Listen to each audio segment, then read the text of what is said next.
I feel like saying Guten Tag to anybody in Germany who might watch this. Um, Good morning. I don't know a way to say it in a British tone that won't sound like Monty Python, so I'm not even going to try it. And if you're in North America, you're asking yourself, why isn't Shannon asleep? Because I do this because Thursday morning our house is busy and I don't have a chance to do a preview. By the time I would have a preview posted Thursday morning, it would be the afternoon, and there's no point. It's been proven over the years that if I, which means the last 2 years, that if I post a preview within 3 hours of the game starting, it's post. It doesn't help. All right, we're gonna start things off with the Capitals and the Maple Leafs. And you'll notice the board is not upside down. I actually had all the logos on the board while it was upside down still. I was like, oh crap, so I had to switch it around. So that's why we got Vancouver and Arizona at this end and everything else at this end. So we'll see how this turns out. See, and then I turn around and I look and I'm like, oh, that's backwards. So yeah, all right. Um, the Capitals, 33-20-7 in against the 36-19-4 Toronto Maple Leafs. Now we're going to take a look at where everybody is in the standings because it's that time of year. The Washington Capitals, 73 points. They're 3 points behind the New York Islanders. They've played one more game than have the New York Islanders. They are second in the Metro. Toronto, on the other hand, they have 76 points. They're 4 points behind Boston with 2 games in hand, so this is important. Boston's going to be watching this. They're third in the Atlantic. So let the chorus begin of Toronto should be in the Metro. They'd be the number 1 team. That's going to be the narrative, especially if they end up being the number 3 team and going to Boston again for games 1 and 2. This could be a very interesting first round if Boston and Toronto meet again, with Boston having home ice again. Anyways, I wanted to look at scoring depth in today's preview. I didn't want to just, do the standard thing. So, and again, I've been trying different things with every preview, so I'm going to do that again today. Now, before I get to that, in February, Washington's now 6-3-1, whereas Toronto is 6-2-2. So Washington's starting to find their way. 10 goals or more. There are 7 players in Washington who have 10 goals or more. There are 4 players in Washington who have 20 assists or more, and 7 players who have 30 points or more playing for the Capitals. On the Toronto side of things, they have 9 players with 10 goals or more, 7 with 20 assists or more, but they also have 7 guys with 30 or more points. So I thought this is a good way to measure scoring depth heading into the deadline and maybe exposing which of the teams that are in the playoffs might be looking for something a little bit more. Maybe Washington is looking for another setup guy. We'll see. Shots, Ovechkin leads for the Capitals because, of course, he does 235. Tavares for the Toronto Maple Leafs at 208. Goaltenders, I should double check that. All right, just as I had expected the night before the games, very, very few goaltenders confirmed. One actually surprises me, but we'll get into that. I would expect Holtby in this one because it's a big game. Copley is 13-5-3 with a 904 save percentage. Holtby 20-15-4 with a 907 save percentage. Freddie's going to play a lot down the stretch. Sparks would be the backup, 7-4-1 with a 908 save percentage. Anderson 27-12-3, 923 save percentage. And Toronto has won both meetings between these two teams this year. This is kind of where Toronto can assert themselves. And again, Toronto fans can get really angry at having more points potentially than the Islanders by the end of tomorrow night and not having home ice, whereas the Islanders would still be first regardless what happens. They may only have a 1-point lead after tomorrow night, but still. Anyways, Philly 28-25-7. They're keeping their faint playoff hopes alive, but they're in against Montreal tomorrow. Montreal 32-21-7. I love matchups between these two teams because they usually turn into wars. It's just sort of, it goes back to the 80s. If you've been a fan of this channel for long enough, you know that some of my favorite battles are ones that go back to, the 80s between these teams when I saw, watching games, just how Philadelphia fans serenade players they don't like, toss them glasses of soda just in case they're thirsty as they leave the ice. At least I assume that's what they were throwing it at them for. Wouldn't have been for a rude reason because it's a city of brotherly love. Now, Montreal, also a city of brotherly love that serenades sometimes its own players. Tell you, this I love this. If this ever happens in the playoffs again, just that'd be beautiful. Not likely this year, highly unlikely, but we'll see. Right now, Philadelphia is 63 points, or 60 has 63 points, and they're 6 points out of the playoffs. Whereas the Montreal Canadiens have 71 points. They are 5 points back of Toronto. So, and they've played one more game. Montreal's losing hope of ending up in the top three. And again, they're only 5 points back of the New York Islanders. This could be quite the kerfuffle at the end of the year from Montreal and Toronto fans if they end up with around the same amount of points as the Islanders, and the Islanders have home ice in the first two rounds. They are the number one wild card, are those Montreal Canadiens, and they're looking to lock that spot down at the very least, which would mean they'd be in likely against the Islanders, depending on what the Capitals and the Penguins do from here, rather than against that juggernaut that is Tampa. Now, in February, the Flyers have that 6-2-1 record. Impressive, but they really have to keep that up if they're going to have any chance of getting into it. For the month of February, Montreal's 4-3-2. So, as impressive as Philly might be, just think of it this way. They've only gained 3 points over the last month on the Montreal Canadiens, and we're running out of time. 10-plus goals. Philly has 8 guys with that total. They only have 4 with 20-plus assists and 4 with 30-plus points. So, scoring depth, there's an issue there. Now, there's two ways you can look at this. Either you could say, well, these guys have been injured. All right, so if they don't have enough points to get to 30 due to injury, then that also shows that there hasn't been that depth. Anyways, there will anytime that I do something different on the board, there'll be something for people to say, well, that's not right because, which is fine. 10-plus goals on Montreal. There's 9 guys with 10 or more goals. Montreal fans will not argue with that stat. 5 with 20 or more assists, 6 with 30 or more points. So, scoring depth, not too bad. Shots, Giroux has 171 to lead the Flyers. Gallagher has 215 to lead the Montreal Canadiens. Goaltenders, I would be very surprised if it's not Elliott, to be honest. Hart is now 13-7-1 with a .920 save percentage. Elliott played very well in relief the other night. He's 6-7 with a .914 save percentage. And hanging around is Talbot at 10-15-3 and an .893 save percentage. And now that they're down to 3 goalies, who knows what's going to happen. I'm interested to know when I wake up tomorrow what happens with McKenna. Does he get claimed? Does he just go down to the Phantoms? On the Montreal side, I expect Price, because every game's a big game now. He's going to play. He's going to earn his paycheck. 24-16-5 with a .916 save percentage. Niemi's 8-5-2 with an .889 save percentage. Philadelphia did win the only meet-up between these two teams this year. All right, next up. Islanders, 35-18-6.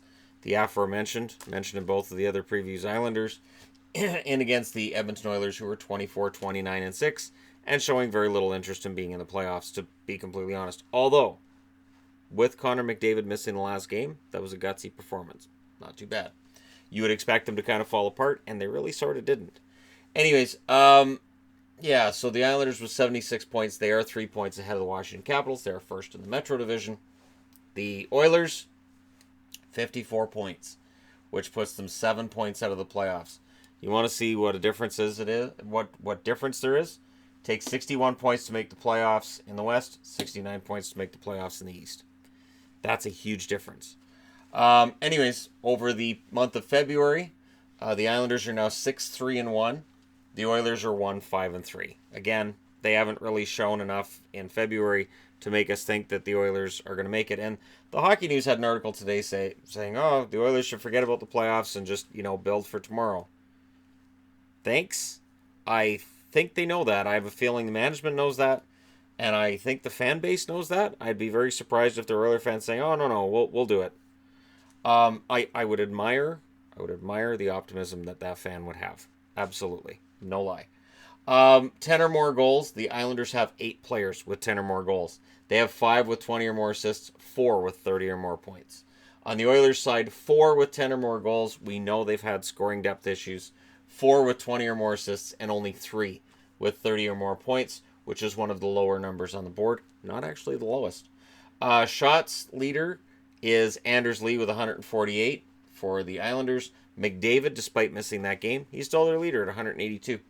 Goaltenders, it'll be Leonard. Grice played today. Grice is 17-9-2 with a 928 save percentage. Leonard 18-9-4 with a 929 save percentage. There really isn't a big difference between the two of them. On the Edmonton side, they've confirmed Koskinen. He's 14-14-3 with a 906 save percentage. Stollers will be the backup, 4-3-3 with a 902 save percentage. The Islanders did win the matchup that they had in New York not that long ago, so this is the potential rubber match, I guess. If the Islanders can win this too, they win the season series. If the Oilers win this, they tie the season series with their nemesis from 1984. It's not really a nemesis from 1984. It's interesting to me that Stollers isn't getting into games, and I do wonder how many games he's going to play down the stretch. Is he just a placeholder until the end of the year, or are they actually intending to play him and see what they've got? Or are they just going to say Koskinen's going to make $4.5 million a year starting next season? We want to see what we have with him. We're going to keep going with him. And for the Islanders, I was reading, somebody mentioned in the comment section, they're 9-0 in the second half of back-to-backs. They can go to 10-0 if they can go into Edmonton and get the win. And sadly, a lot of teams have gone into Edmonton and got the win this year. It's kind of how we got here. Next up, St. Louis, the Blues. What is there to say about the Blues right now? They're 32-22-5. They've won 11 in a row. We left them for dead. Remember a month ago when we were talking about, I kept saying they have one good game, one bad game, one up, one down. This isn't going to work. They must have heard me because now they've won 11 in a row. 32-22-5, as I said, they're in against the 29-25 and 5 and fading quickly Dallas Stars. And I don't know. I've said it all already. Now my concern with Dallas has not only been realized on the road. Now that loss to Nashville at home, it makes me nervous because now St. Louis is coming in. They have 69 points. They're 6 points behind Nashville. They have 3 games in hand. So they're well aware of how close they are. And they're really, really not that far away from Winnipeg because that puts, they're 7 points behind Winnipeg. I had to do just a little bit of math, which at this time of night is a little bit difficult. They're 7 points behind Winnipeg. Again, when you've got games in hand like that, they have 2 games in hand on Winnipeg. But, Winnipeg's looked a little bit weak. Who knows? St. Louis might be looking at their schedule down the stretch and going, you know what, we can do this. Dallas, on the other hand, they have 63 points. They're 6 behind the St. Louis Blues for that third spot. Third, which is occupied by St. Louis. The number 1 wild card spot occupied by Dallas. For how long? Chicago's coming on. Colorado has won 3 out of 4 now. They're apparently waking up from their enchanted slumber. Minnesota appears to be making moves to at least bring in players like Donato can play. He had an excellent run last year for Boston after the break. I'm not sure how everybody suddenly decided he sucks, but it happens. And so for Dallas, there should be some real panic right now that they could waste another solid year for Tyler Seguin and another year with Ben Bishop in net and just chuck it out and miss the playoffs. Now, in February, St. Louis is 10-0. Dallas is 4-4-1. How many players do they have with 10 or more goals? St. Louis has 6. They have 4 with 20 or more assists, 4 with 30 or more points. It is getting better. Their scoring is definitely getting better, and there's a lot of guys who are, I think, going to really even things out. On the Dallas side, they have 4 with 10 or more goals, 4 with 20 or more assists, 3 with 30 or more points. It's been Seguin and Radulov, because of course it is. It has been a very predictable storyline for Dallas all year, and it's, shots leaders for the Blues, it's Tarasenko with 211.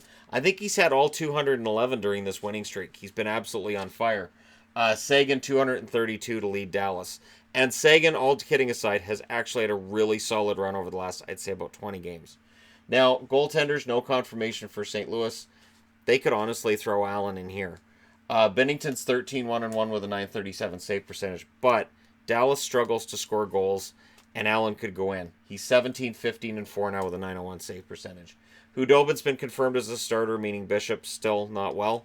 Hudobin's 10-13-3 with a 921 save percentage. I do not put this losing streak on Hudobin. This is on the team in front of him. Bishop's 19-12-2 with a 924 save percentage. And both teams have won a game in this setup between these two. And we'll see who wins the third game and takes the lead in the season series. being said, let's go ahead and move along to the last one on this board, which is Vancouver at home against Arizona. So I had a choice. I'm like, well, I got them backwards. I'm just going to put arrows up here to show that they switch. I got them in the wrong order when I had the board upside down. I had them in the right order. Then I look at it while I was starting the video. I'm like, ah, crap. Anyways, Arizona's in Vancouver. Both teams sitting 2 points out of the playoffs. So this game, we're looking at, depending on what Minnesota does, Chicago doesn't play, Colorado doesn't play tomorrow. One of these teams could very well be in a tie for that playoff spot by the end of the night. 27, 28, and 5 is the record for the Canucks. 26, 27, and 7 is the record for Arizona. Both of them with 59 points. Both of them 2 points out of the playoffs. I kind of feel like this one's going to end up going to overtime just so that each team gets points out of it. February records. Neither team has played very well in February, to be completely honest. Vancouver 3-5-1. Arizona 4-5-1. But Arizona looks like they're turning the corner. Vancouver, there's so many injury issues going on with Vancouver right now. It has been just atrocious. And I have tremendous fears that that rookie kid of the Canucks, let's just hope he stays healthy the rest of the year. 10 goals or more, Vancouver has 5 of them. 5 players with 10 goals or more. 2 with 20 or more assists, that is an issue, as is the fact that there's 3 with 30 or more points. And it's Besser, it's Horvat, and Petey. Yeah. That's how it works. On the Arizona side, they have 8 players with 10 or more goals. That's impressive, but they only have 2 with 20 or more assists and 2 with 30 or more points. And those 2 players are Keller and Galchenyuk. So that's an issue for Arizona. They do have trouble putting points on the board. Shots leaders, Horvat leads Vancouver with 171. Stepan leads the Arizona Coyotes with 166. Goaltenders, no confirmation, so it's going to be Markstrom. Until Demko comes back, until I hear he's fine, Markstrom's starting.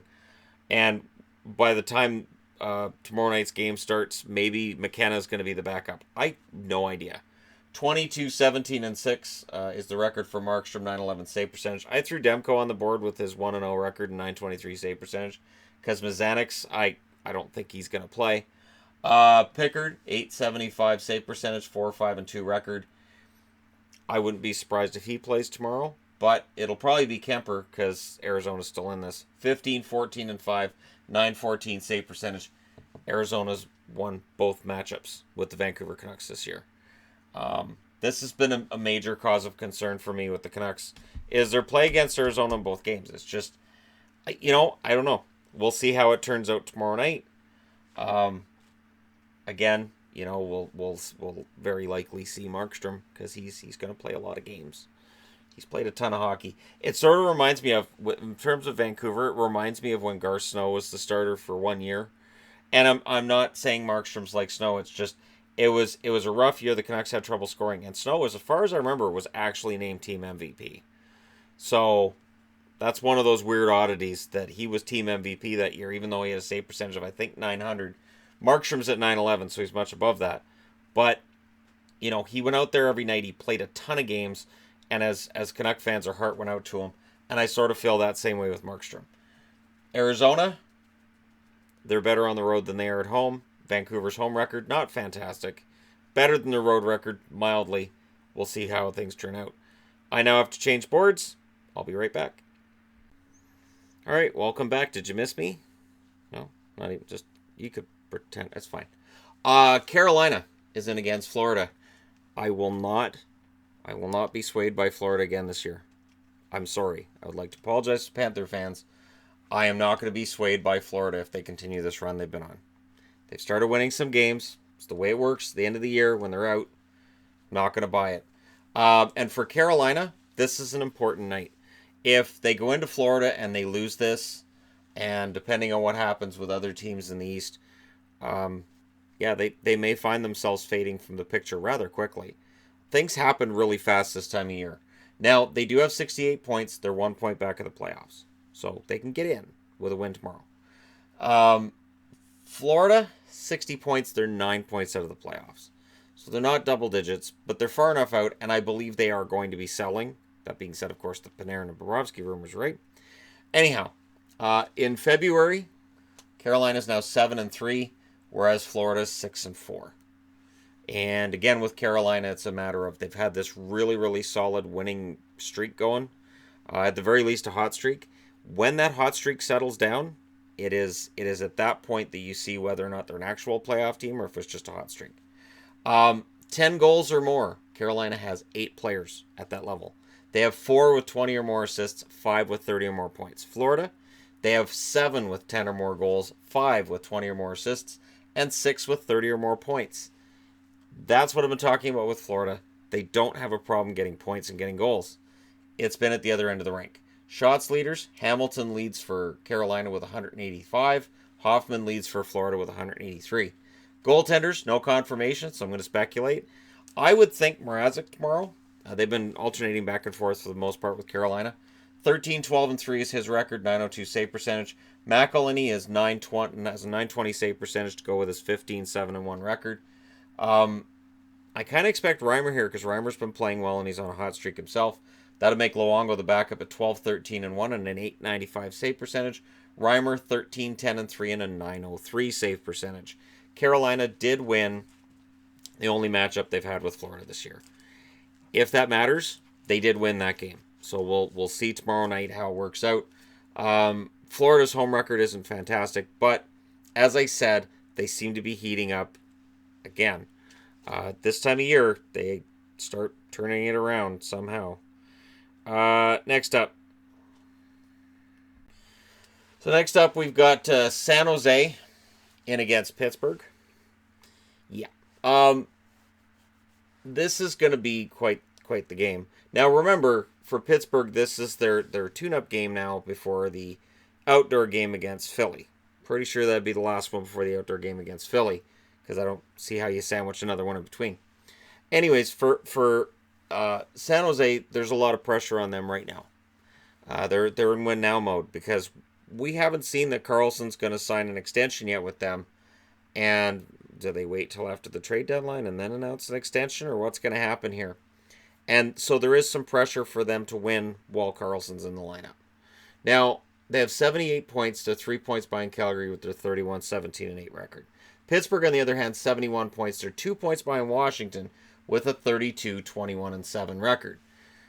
For San Jose, they're second in the Pacific. For Pittsburgh, they're third in the Metro. And of course, nobody wants to see Pittsburgh get hot who aren't Pittsburgh fans. Not right now. That's okay. That's fine. They've had enough turns with the Stanley Cup. Let somebody else have it.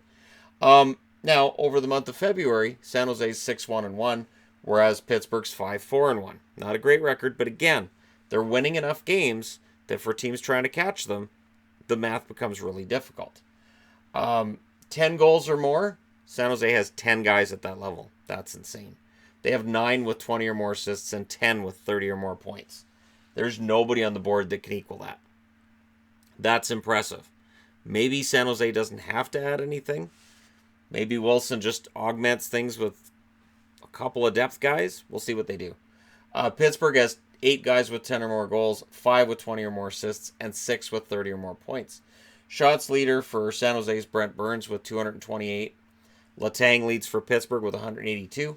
Goaltenders, no confirmation. Jones's numbers aren't getting better. He's 28, 11, and 5 with an 896 save percentage, but he has 28 wins. So he goes in here, I would think. Dell, 7, 6, and 3 with an 892 save percentage. I guess with that kind of scoring depth, you can handle a goaltender having those numbers. Now, a goaltender for Pittsburgh, Murray is highly likely. He was good in his last game. DeSmith's 14, 10, and 5 with a 915 save percentage. Murray's 18, 10, and 1 with a 913 save percentage. You get the feeling Mike Sullivan wants Murray to be guys going into the playoffs.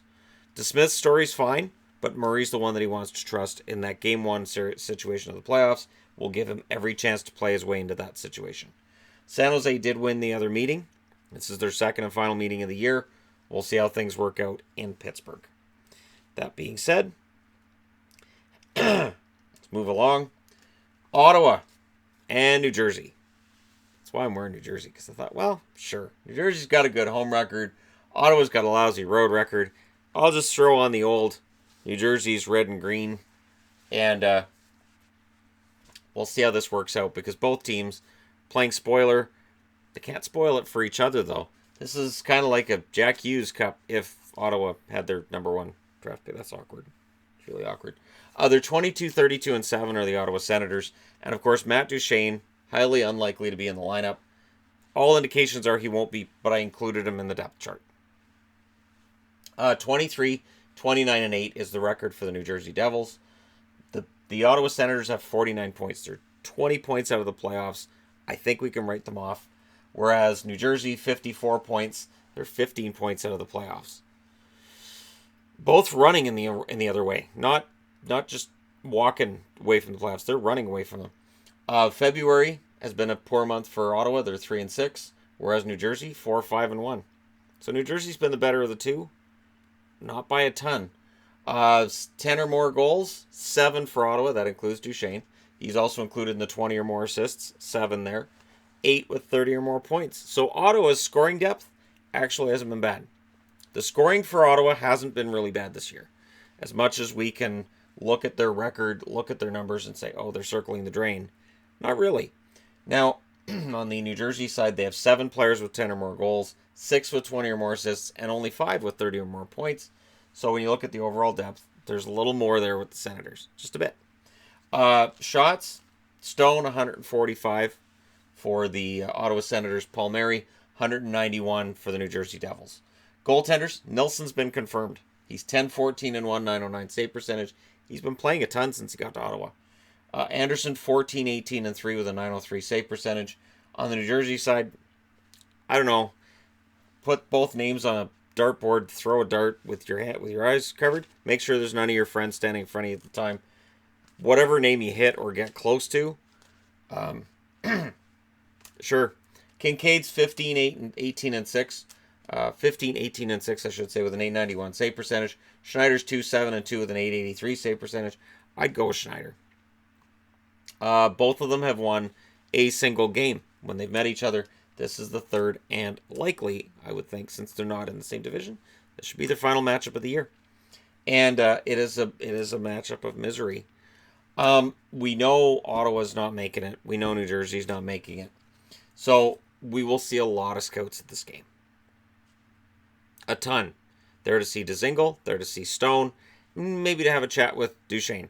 Maybe Duchene will quietly make his way out of the press box for Ottawa. I have to go to the washroom. Go down and start talking to scouts. Which team are you with?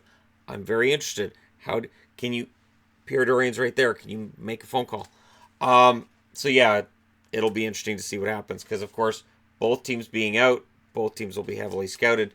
And this game is more of a showcase than a game at this point, I guess.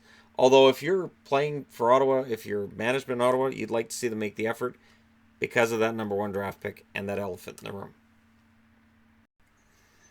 All right, I had to go retrieve myself a beverage or I'm going to lose my voice. So, soldier on. Minnesota, 27-27-6 in against the 26-25-8 New York Rangers. And again, it's worthy of pointing this out because this is where it's weird, right? So Minnesota has 60 points. They're 1 point out of the playoffs. The Rangers have 60 points. They're 9 points out of the playoffs. So if you're Paul Fenton, do you look at this matchup tomorrow and say, you know what? I should sell because we're not going to be good enough? Or do you look and go, you know what? To heck with it. I know that we have the same amount of points as the Rangers and they're looking at potentially a rebuild or retool. But whatever. We're not good enough right now. We're probably not going to be good enough. I could probably pick up a couple of things at the deadline and get us to eke our way into the playoffs. But what's the point of that? Oh, I sound like Brian Burke. Anyways, yeah, he went on about that about a month ago, and I was like, wow, that's the exact same speech he gave in Vancouver one year. They missed the playoffs, and he didn't do anything at the deadline. Anyways, these teams are not really playing at the same level. The Rangers have actually been better this month than have the Minnesota Wild. Minnesota's 1-6-3 in February, whereas the Rangers are 4-4-1. 10 or more goal scorers. The Minnesota Wild have 7 of them. Pretty sure I removed Charlie Coyle from that. 6 players with 20 or more assists and 5 with 30 or more points. The numbers match those of New Jersey. On the Rangers side, they have 7 players with 10 or more goals. Who knows how many of them will be in the lineup tomorrow? There could be trades in between now and when this game happens. 4 with 20 or more assists and 4 with 30 or more points. Shots leaders, Parise leads the way for the Wild with 190, Zibanejad with 173 for the New York Rangers. Goaltenders, no confirmation yet. I'll say Dubnyk. Why not? 21, 21, and 5 with a 908 save percentage. Stalock 6, 6, and 1 with an 889 save percentage. On the Rangers side, Lundqvist, based on the last game he played. Georgiev's 9, 10, and 0 with a 904 save percentage. Lundqvist 17, 15, and 8 with a 909 save percentage. This is the first of 2 meetings between these 2 teams, and we'll see how it goes. I don't really have a whole lot to add to this. I will say that for the scouts that are at this game, there's probably going to be a number of them at this one as well. It is interesting that you have 2 matchups here, which are between teams that are unlikely to make the playoffs. And when you look back to November, how wild is it? I totally didn't mean to say that with the Minnesota Wild. How crazy is it? It's better that the Minnesota Wild are in this situation after the way they played those first couple of months. And is it related to the fact that they're one of the oldest, if not the oldest team? I'm pretty sure they're still the oldest team in the league. I know players have moved around and whatnot. But it is something that I wondered about early in the year, and has that been part of it? And does Stahl end up finishing the year in Minnesota, or is he going to get moved out?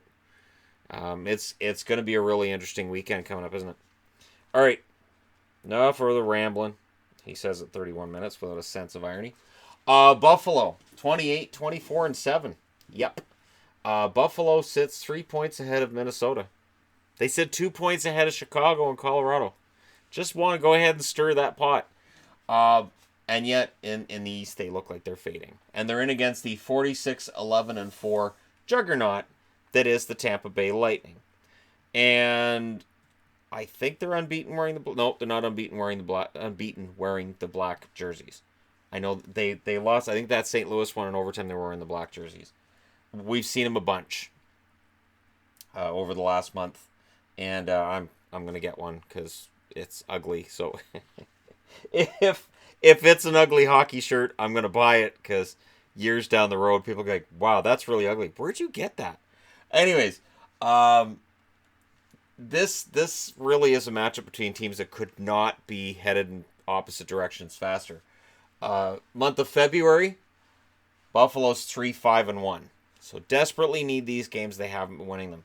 Whereas the first in the Atlantic, Tampa Bay Lightning, who have 96 points and are 16 points clear of the Boston Bruins. The Boston Bruins, who've won 7 in a row and are actually having an excellent season. I think they sit 3rd overall. They may actually be 2nd after tonight's action. I know they were 3rd. They're 9-0-2 in the month of February, are the Tampa Bay Lightning. It's insane. Boston's 9-0-1. They've gained no points on the Tampa Bay Lightning, because Tampa won't lose either. Now, how many players do they have with 10 or more goals? Buffalo has 5. They have 4 with 20 or more assists. They have 5 with 30 or more points. On the Tampa Bay side of things, they have 9 players with 10 or more goals.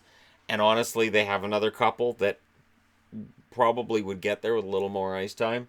The depth in Tampa is killer. They have 7 with 20 or more assists and 9 with 30 or more points. So they're almost up there with San Jose. They're close. It's close. Shots leaders, Eichel, 219 for Buffalo. Stamkos, 182 for the Tampa Bay Lightning. Goaltenders, no confirmation. I'll say Hutton. It doesn't really matter right now for Buffalo. He's 15, 17, and 3 with a 909 save percentage. Ullmark, 13, 7, and 4 now with a 909 save percentage. On the Tampa Bay side, go with either goalie. I don't think it matters. DeMang's won 11 in a row. He's 19 and 4 with a 908 save percentage. Vasilevsky 26, 7, and 4 with a 930 save percentage. Vasi very quickly proving himself to be, at the very least, a top 5 goalie in the NHL. We can all debate about his numbers and why he's so darn good, but I think we can agree he's top 5. We may not agree on the other 4. Tampa Bay has won 2 out of 3 meetings with Buffalo. It is crazy to think that at some point this season Buffalo beat Tampa, and that at one point this season Buffalo looked like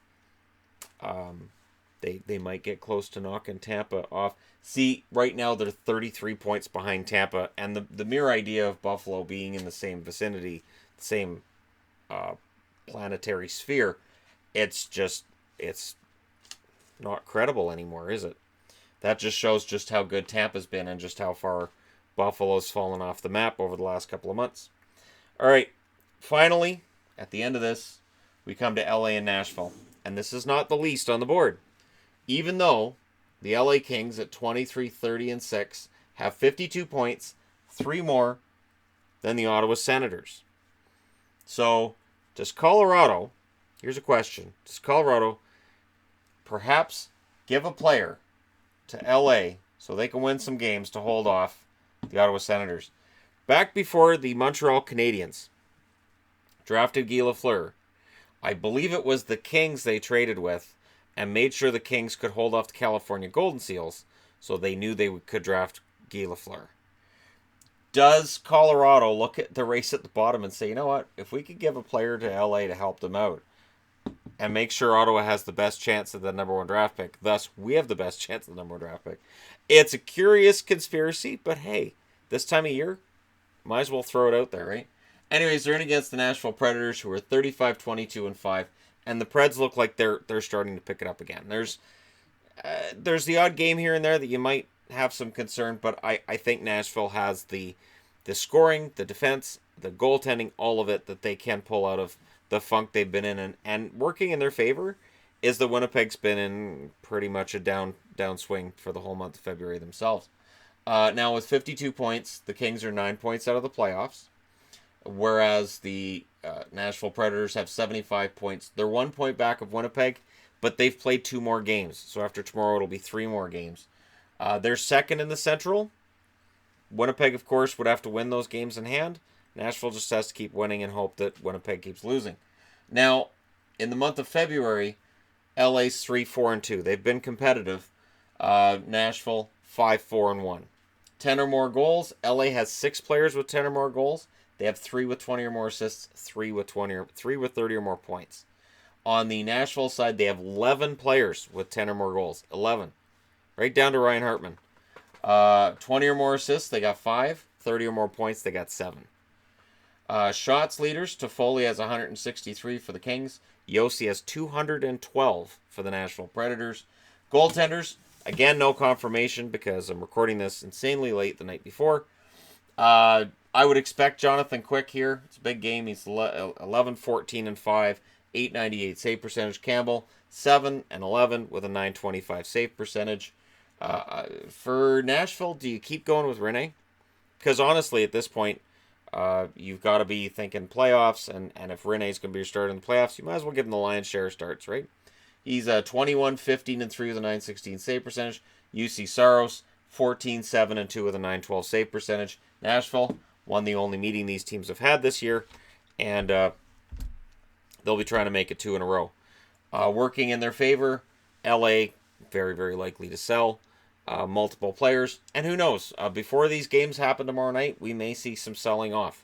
Not every player is going to be held on to until Monday. As much as trade deadline is fun, and we're going to have fun with it on Monday, I promise, a lot of it is noise. And we end up seeing in the end, like, wow, those players we heard a lot about, they didn't move. And then this guy that we had no idea, no clue was going to move, he got traded. We didn't see that coming. It's a fun day. There you go. You're all set for the 11 games tomorrow. Thank you guys so much for watching, for getting through this. Don't forget to hit like and subscribe if you're browsing your way through. You just happened upon this video, and thank you guys so much for all your support as the channel continues to churn along with your support and your help. And I will talk to you again soon.